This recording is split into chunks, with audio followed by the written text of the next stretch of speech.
A widespread Microsoft IT outage started early this morning, and it's impacting businesses around the world. Hospitals, some broadcasters, and airlines are among those seeing disruptions. Pearson and Vancouver international airports both reporting some delays, as U.S. Customs and Border Protection is also experiencing issues with its technology systems. So for some more insight, let's welcome tech analyst Carmi Levi to the program right now, joining us from London, Ontario. Good morning, Carmi. Thanks again.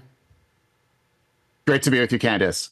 So we know Microsoft is one of the largest computer and software companies in the world, and some people might not realize how woven into the fabric of these industries its systems are. Can you give us an idea of how big it really is, and also of how reliant on this tech we are? Well, Windows is the most popular desktop operating system in the world. So many of us have computers running Windows in our homes, in our offices, but Windows also runs in the data centers that provide the web services, the apps, the online services that we rely on. So when you book an airline ticket, it's going through technology like this at the back end. And so there is a company that Microsoft works with. They're called CrowdStrike, and they're a cybersecurity company. They have a piece of software, Falcon Sensor, that had a bad software update. And so it affected all of these computers. It rolled out. All of these computers are now crashed and they could not restart themselves. They were in an endless loop, which means that all the services that rely on these were not available. And as a result, it cascaded around the world, probably the most global of all global outages that I've seen in my career, all because a common system that we all use and we're probably never even aware of underpinned just about every digital activity that we can do in the course of a given day. You mentioned a bad software update at the root of all of this. Do we have any idea what caused the bad to it?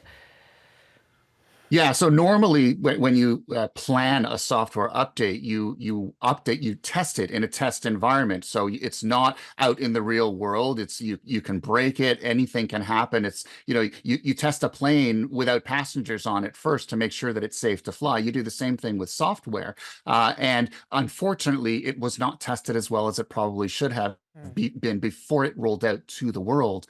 There was a fault that they did not detect, and usually what happens then is there should be backups, there should be fail safes, there should be workarounds, processes that kick in that even if there is a problem, it keeps the services going. So the software was bad, it wasn't detected, wasn't properly tested, and then the backups that would have protected us from that also did not kick in. So obviously a chain of events, all negative, that kicked in to contribute to this, and we're going to be learning from this, and hopefully the technology that underpins this will get better from those learnings. We always learn from disasters like this. This one will be no exception.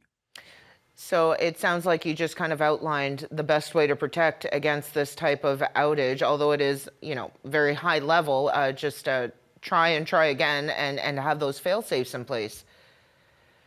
Exactly. And, as far, for the regular end user, there's really nothing that we can do to keep companies from Microsoft from having outages. But what we can do individually is to have plan B. The company that you work for probably has disaster recovery plans and business continuity plans on the books so that when technology A isn't available, what do we do? How do we keep the business running? So look at your own household, look at your own day-to-day, how you use digital technologies, and ask yourself, if Windows weren't available, if I didn't have my smartphone here, or if the app didn't work suddenly, what would I do? What's my alternative approach?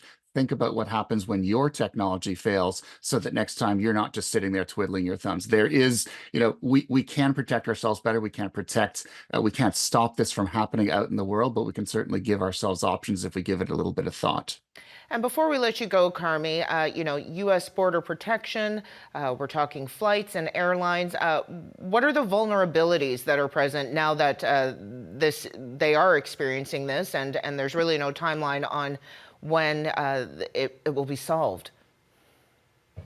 Right now they're saying that they are rolling out, they're backing out of the update. So the bad software that's out there, they are in fact correcting it, moving us back in time to the moment before that software update was originally rolled out. So that will take a few hours. Obviously, because it's so global in nature, there are a lot of computers to hit, a lot of data centers to touch. So this will take a while. It'll probably take a little bit longer to handle the backlog of work that is not happening, the airline tickets that weren't issued, the hospital bookings things that didn't happen.